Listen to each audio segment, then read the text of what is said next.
Well, this is a little a preface to the video that I'd planned to make.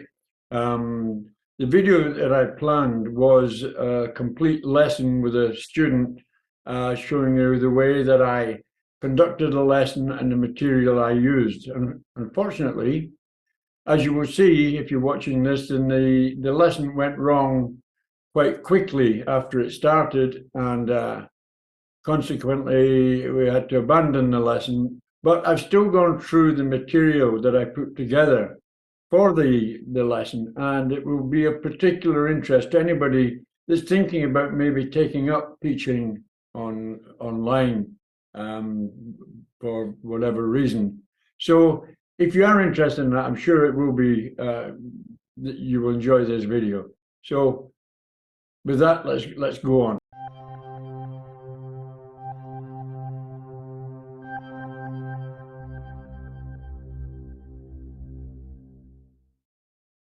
Morning. I've got a lesson this morning with a student that I haven't seen since China lifted the COVID restrictions, and it'd be interesting to see how they've got on with the COVID, etc., and what her plans are now, because it's actually been some time since we spoke it. Her name is Li Yang, and we'll see her very, very shortly.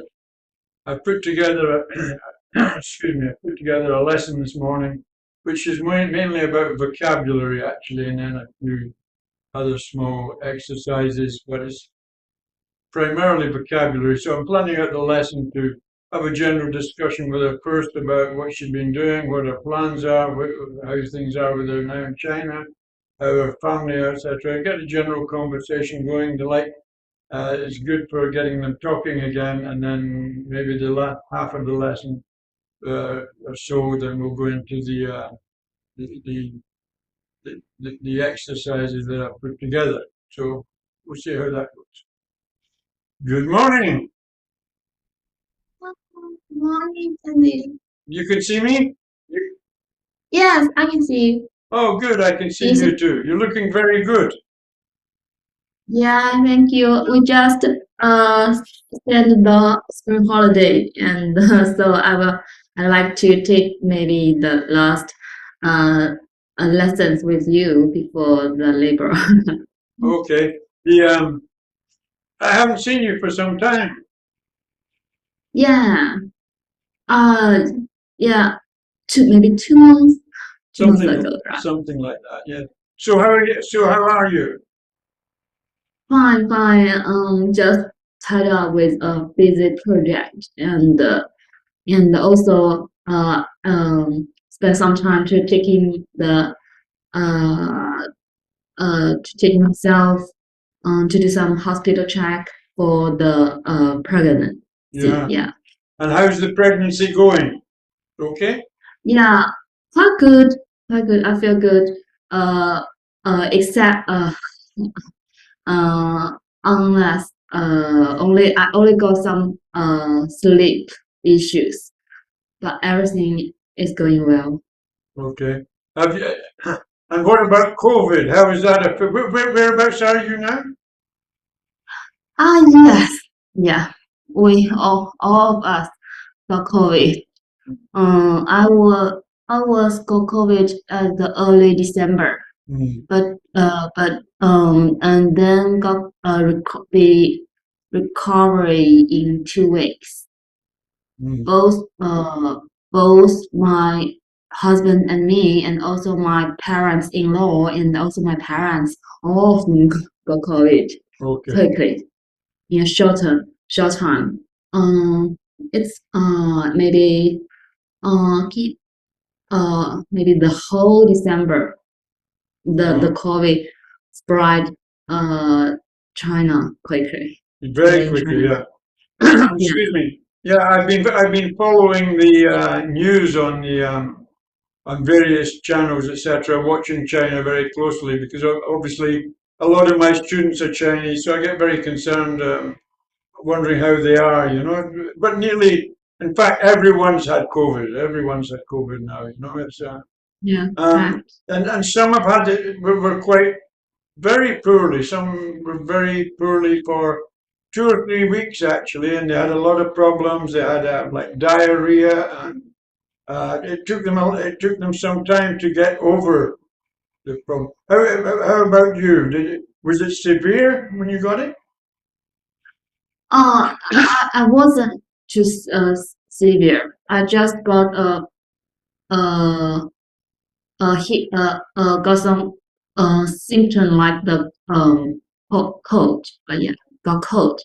It looked like I got some cold. Okay. And then 2 weeks I was recovering. I see in China the rural areas, the areas outside the big cities are having the problems just now, you know? Yeah, Yeah.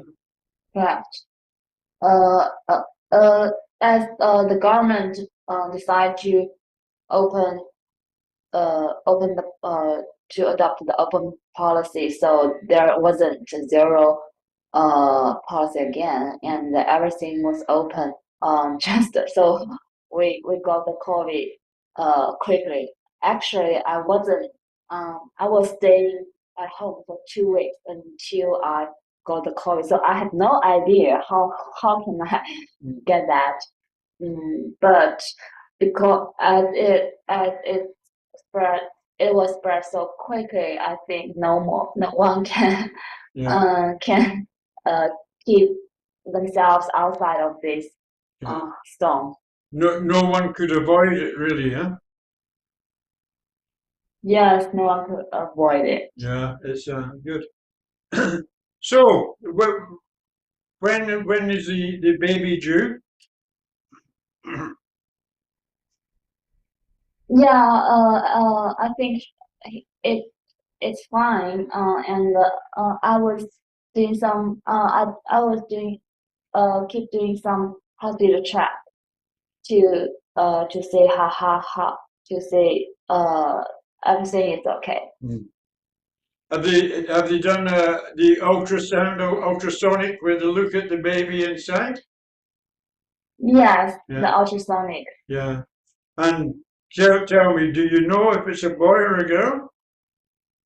Not yet. Not yet. Actually, in China, it's forbidden to know the sex. It's a boy or Oh, girl in the hospital. Yeah. oh, well, why is that then? Oh, maybe. I think it's a historical reason because in the past years, uh, Chinese parents will focus more on the boys, so the girls will get less care from their parents because they think only the boy can deliver their uh, blood Yeah, or something sure. to the next generation. So uh, there was some abortion, right? Yes, yes, yes, yes. Yeah, there was some abortion Yeah. to uh, To oh sorry, if I feel yeah. I'm not feel good. Okay, okay. Do you want to stop? Uh, I maybe need to go to the bathroom. Okay, okay. But if you have a problem, we can cancel this lesson. It's not a problem. Yeah, thank you. I wasn't feel so good right Okay, now. please let's forget it. You go take care of yourself. I will cancel this lesson. You won't lose it, and you can book it again some other time. Yeah, thank you so much. Okay, Thank you. lovely to see you. Absolutely lovely to see you. You take care of yourself and keep in Yeah, touch. yeah. Don't leave it a long time before you speak to me again. See you later. Okay, thank Bye for you. now. Bye. See you. Bye. Bye, bye, bye. Well, that's a bit of a blow, a bit sad. We had to pull a lesson, but of course our health and everything becomes first, and I don't really want to put her under any undue stress. The lesson I can cancel that, and she won't lose out on that anyway. I'm not making a problem for her or not either. So anyway, let's not waste this video. What I'll do now is I'll go through the lesson plan that should be of interest to everybody watching this. I would hope if you're looking for maybe becoming a teacher online, or you're interested in seeing the way I set up my studies, my students and my students' lesson plans, and how I work them, and my ideas of how to teach them. If you've got any criticism or etc., please feel free to, or suggestions, please feel free to give me them, because I'm open to learning all the time as well. If anybody's got any good ideas to assist, then hey, let me have them. I'd be very happy. So let's go on and move on to the lesson plan now. I think you'll find that quite interesting, actually. So here we go. So if we look at this here, this is the beginning of the lesson plan that I put together for her. I do all my lesson plans, I plan them individually for whatever student I'm working with, because I know the limitations and their what they were trying to achieve and what sort of time scale we're working to. And I try to give them a little bit of nearly everything in the lesson to make it varied and to keep their interest high. This was the first page of the lesson plan for this particular lesson. So oil is one of the principal sources of energy. So she then has to choose principle. What can we substitute for using principle? And if you go down there, the most expensive, the most important, the most difficult, or the most popular, it's obviously the most important. So you get the idea of what she's got to do here. So let's move on to the next page. We've got 2 questions on this page now. So once again, similar to the first page, you've got to find what you can replace these words with. So no one can survive for very long without water. So you choose. This is your lesson now to see how I do this with my students. So your options are reproduce, prosper, transcend, or exist. Have you made up your mind? Okay, let's move on. The assignment was to write a synopsis of our favourite novel. So what would we use instead of synopsis? Would we use an evaluation? A summary? Perhaps we'd use a critique or a dramatization. What do you think?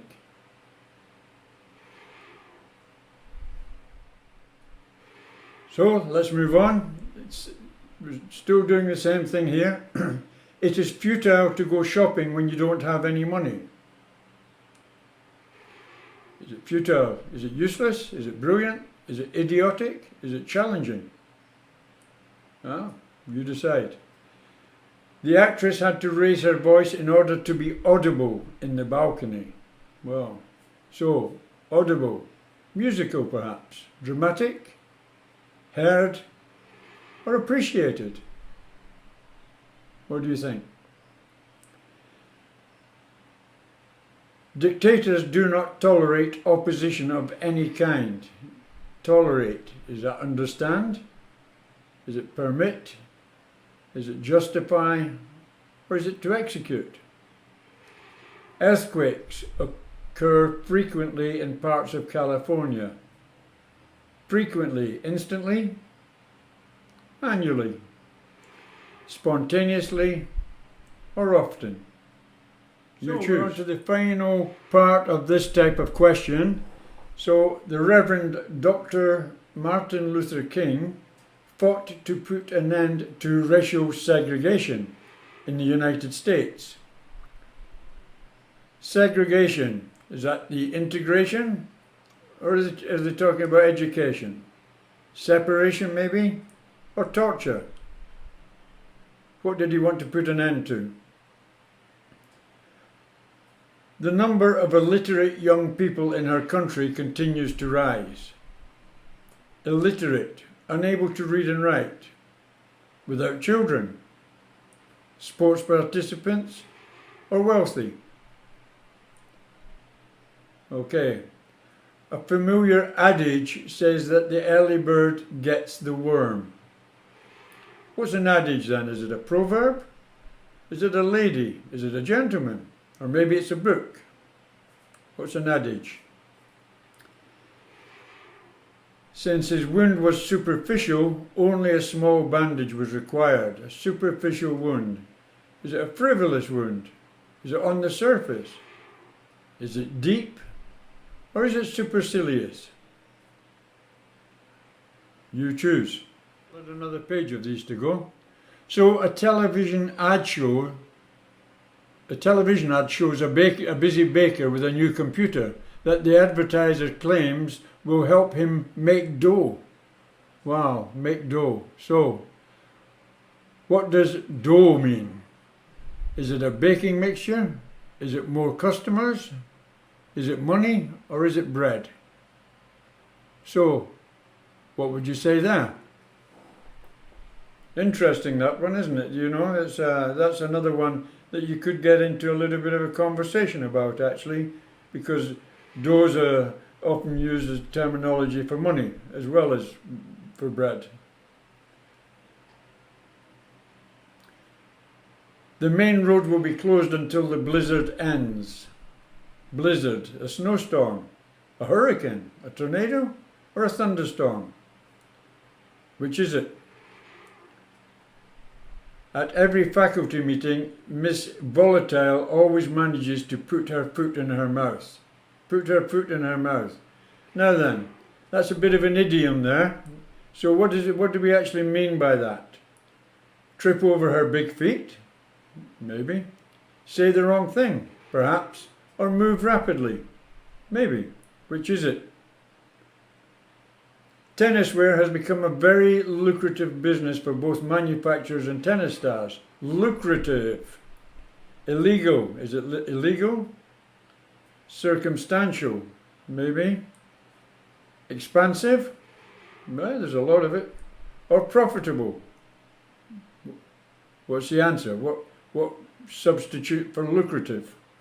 Okay, now we're going on to antonyms. We all know what antonyms are, don't we? What are antonyms?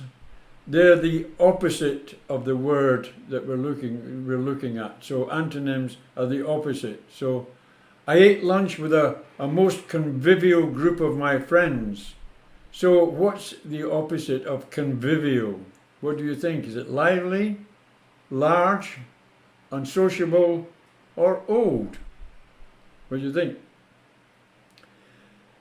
The convicted robber hoped the judge would give him a lenient sentence. Lenient, is that easy? Unmerciful? Acute? Or frightening? Now remember, we're looking for the opposite of lenient. So what's the opposite of lenient? Okay, next. I prefer muted colours in my living room. Muted colours. What's the opposite to muted colours? Are they changeable colours? Are they bright colours? Are they dull colours? Or are they mauve colours? What do you think? Muted. What's the opposite? Hector takes his dates to intimate restaurants. Very nice. When there is where there is candlelight. Well, what's the opposite to intimate, do you think? Is it large and brightly lit, quiet, noisy, or dark? What do you think we could use there instead, the opposite for intimate? Antonyms. So, she came for Christmas laden with gifts for everyone. Laden with gifts for everyone. What's the opposite to laden then? Later, provided, unloaded, or lifted. What do you think? As he lay dying, his speech was incoherent. Incoherent. What's the opposite to incoherent? Inaudible. Organized, interesting, or indecent? What do you think?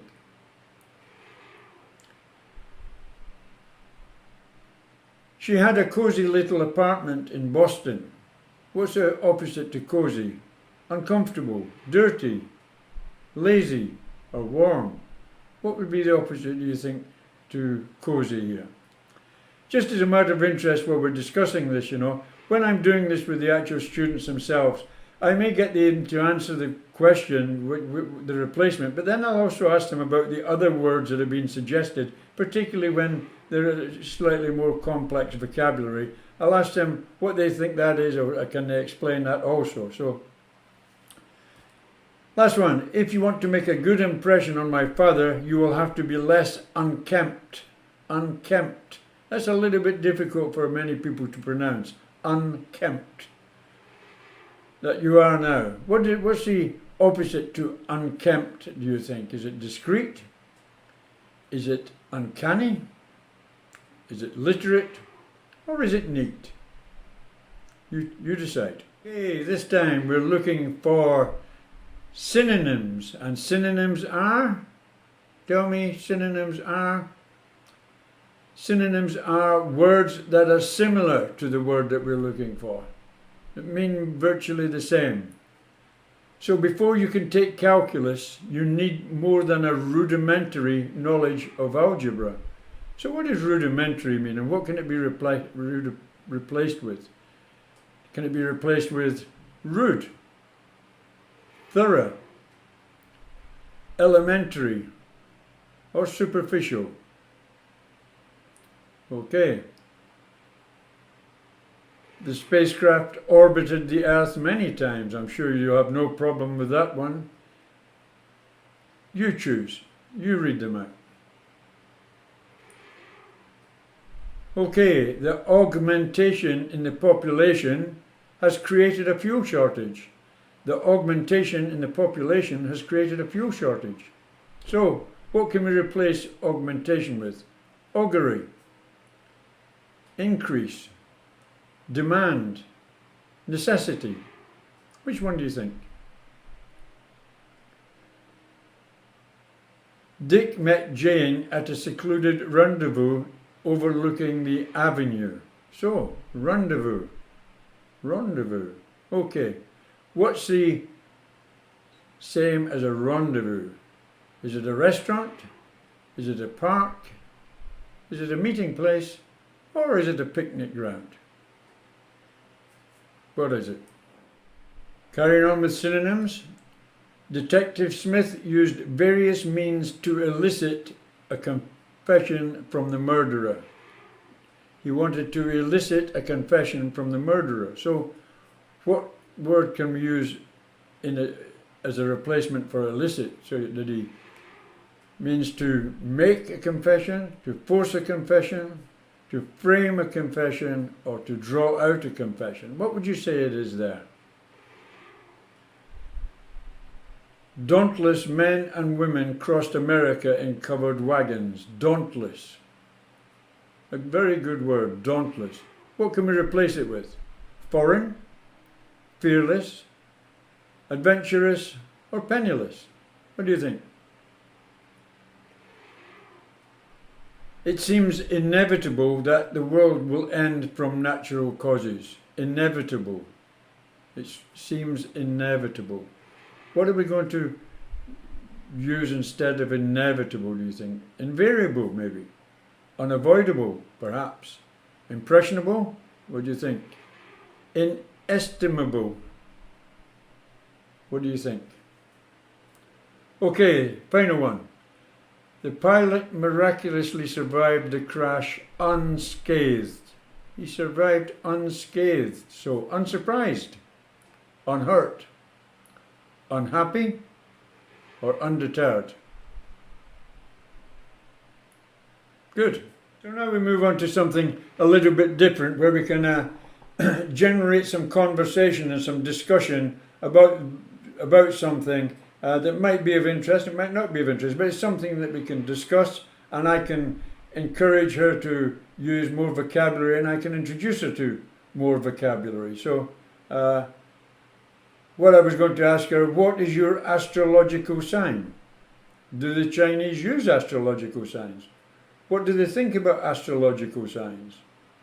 I'm sure they will know of them, because the Chinese like all these sort of things, I believe. But whether they relate to the being able to forecast the future from the various signs, I'm not so sure.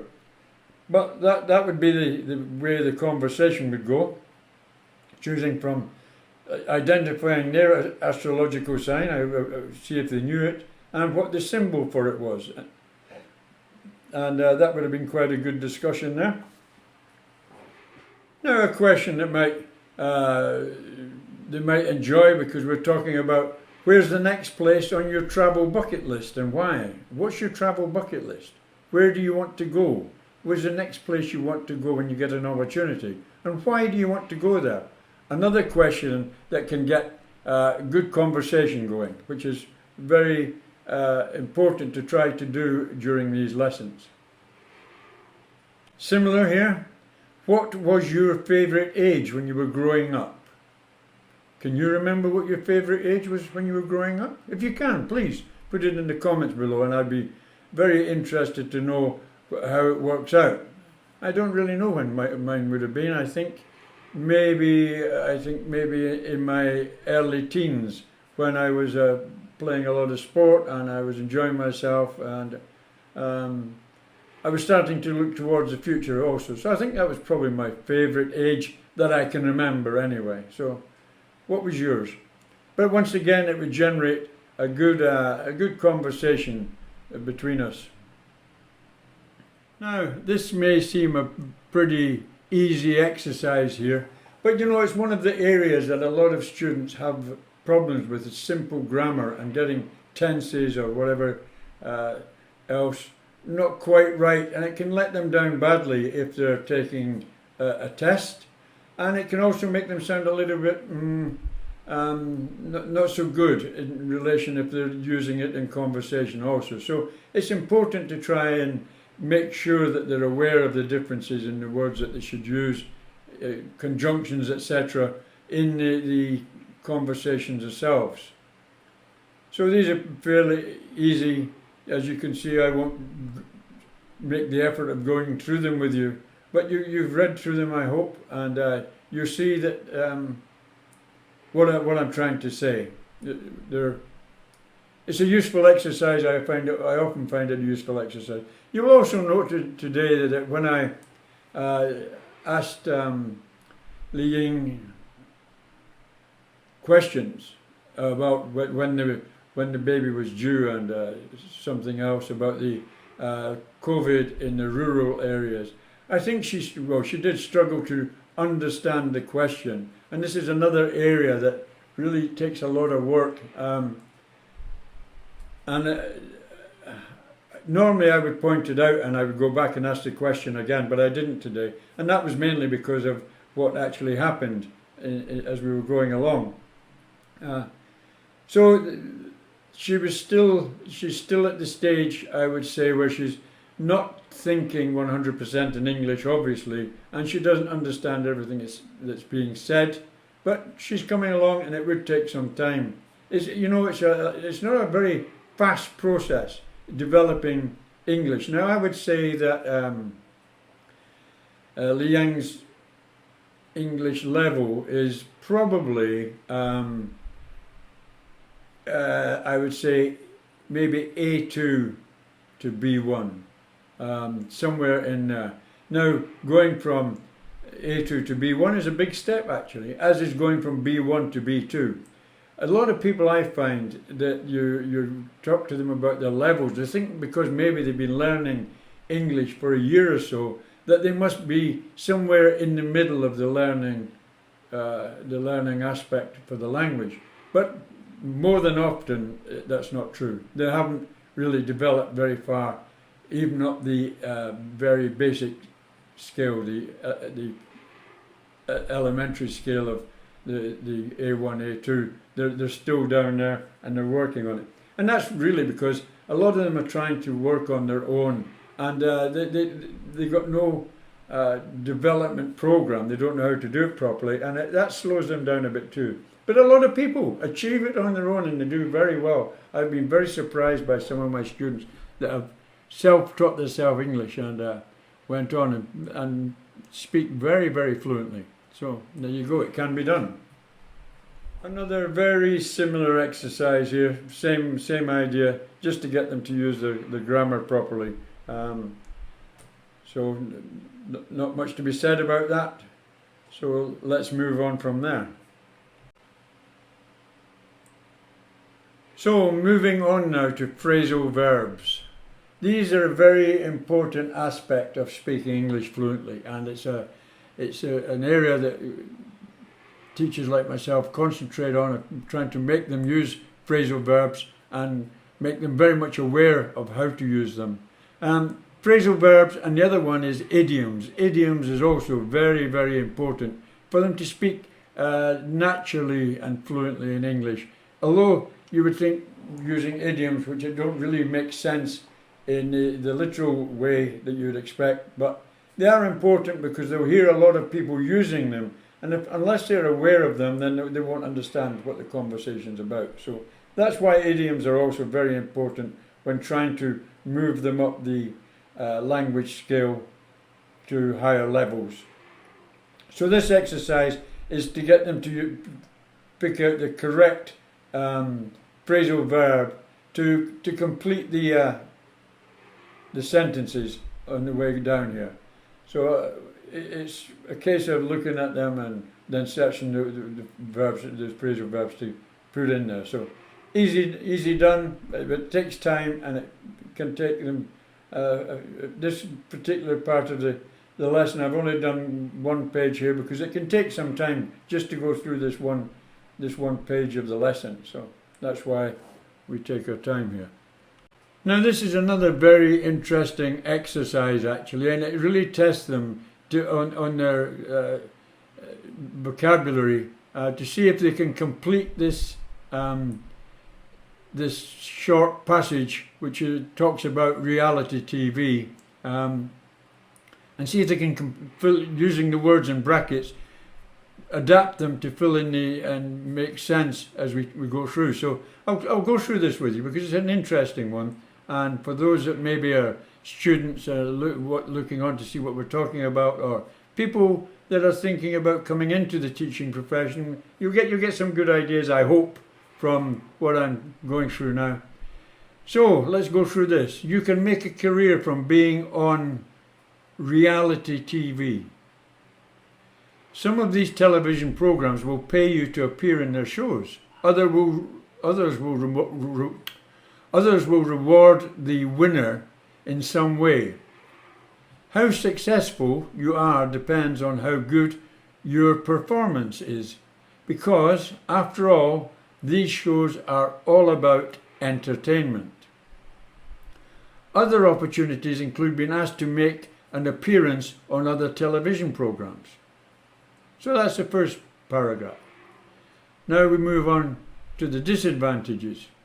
The disadvantages are, firstly, that you have to beat off all the other competitors. And in programs like Big Brother, the producer will be filming you 24 hours a day.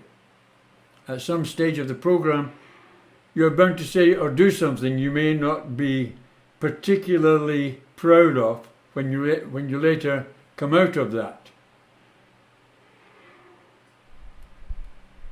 Come out of that unusual situation. No one other than the other contestants will know how extreme the situation was and may not empathize with you. If you are fortunate, you may achieve celebrity status, but it may not be the kind that you desire. So it's a very good exercise. And there's some, when you look at some of the words that they're asked to come up with there, it's not as easy as it may appear. So as you can see, we've been ramping up the difficulty as we're going through the lesson, and this is necessary because I want them to realise as we're getting towards the end of the lesson that they need to keep studying. It's important they keep thinking and working on what we're talking about. And the other thing I do actually is with the majority of students, when I've come to the end of the lesson and we've gone through it all, I will email the lesson to them so they can review it in their own time and think about it and work on it themselves. And a lot of them really appreciate that also. I do also supply homework for students as well. A lot of things like listening exercises, particularly listening to maybe something that they can get a transcript for as well, so they can read what's being said at the same time, and that really helps increase the vocabulary very well. So this one is a much more difficult one. This shows a picture of a car here, and it states gangs stealing 17 cars a day in high-tech spate of keyless thefts on London streets. And they're talking about the high-quality cars that don't have keys as such. So it says, look at the photo and headline, then talk for about 1 minute about how technology has led to an increase in some crimes, but also the new ways of fighting crimes. Think about the internet, theft of expensive items, and surveillance and anti-theft measures. Choose the correct option, A or B, in the sentences below. The headline refers to how technology can, A or B. You decide. The photo shows how technology can, you decide. Okay. So here we are on the final part of my lesson that I made up for the student today, Li Yang, and this is probably the most difficult one. This is a listening exercise. It's an area that you've still got to, if they want to be able to speak well, they've got to be able to listen well also. So it's these exercises are very important.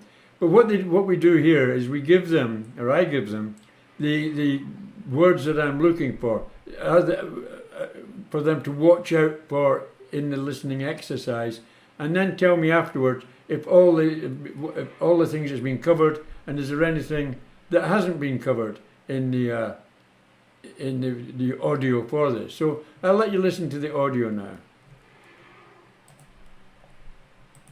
Email scams are a good example of people using technology to commit crime. The kind of thing I'm talking about is an email saying you've won millions in a lottery. Of course, they just want your bank details. Car manufacturers use technology to combat theft.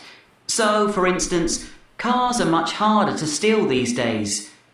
Car keys are very high tech, but if you understand the technology, stealing cars is actually easier. In other words, criminals can use their knowledge of technology to commit crimes. Surveillance cameras help to reduce crime, even if they aren't recording. What I mean by that is, people don't commit crimes if there are cameras about. However, criminals can always find somewhere without cameras. Or, to put it another way, crime doesn't stop, it just moves to another area. Some high-tech items have a positive and a negative effect on crime. One example of that would be the mobile phone. They often get stolen, but on the other hand, they can be used to video important evidence or call for help.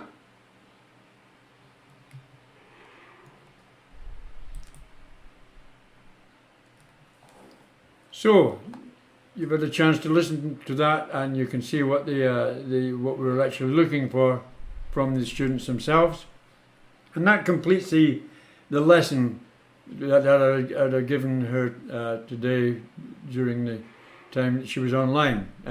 We might have had to shorten it a little bit, but I like to try and complete it. So that actually is a full hour's work there to go through that, and maybe a little bit more. So. There you go. I hope you found that of interest, give you some thoughts, maybe give you some ideas if you're struggling yourself, or if you're thinking about going into teaching English. You know, just briefly to wind this up, I've been teaching English for several years now. I'm actually an engineer, come from an engineering background, electrical engineering and marine engineering, and a lot of other things that I've done in the past for project engineering and project management, etc. So I come from a very sort of technical background, but I enjoy this side of things, and I'm not really an English teacher, not as you would define for teaching English to children and bringing them on from a young age and improving their English upwards. I kind of come in as what I'd say as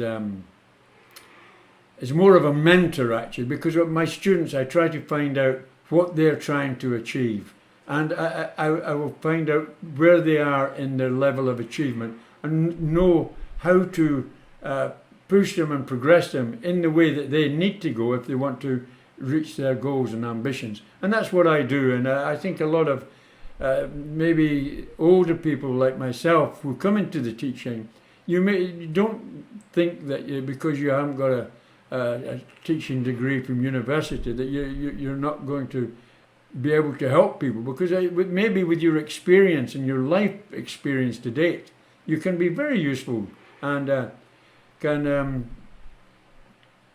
enjoy doing it like I'm doing it. It's not something that if you want to make a lot of money, I suppose I could if I wanted to devote my whole life to it, but I want to enjoy my retirement as well. So I don't do a great deal more. I try to limit my number of students at any one time to 15, around about 15 students. And if they're getting 1 or 2 lessons a week, then that keeps me busy. Because each of these lessons I produce for the particular students. Okay, I might use previous lessons I've used, etc., and adapt them slightly. And that's mostly what I do now, actually, because I've got a lot of lessons under my belt. So, okay, thanks for watching, and I would appreciate it if you do me the honour of maybe subscribing. If you're not already subscribed, it would be good for me. Thank you very much. Take care. Bye for now.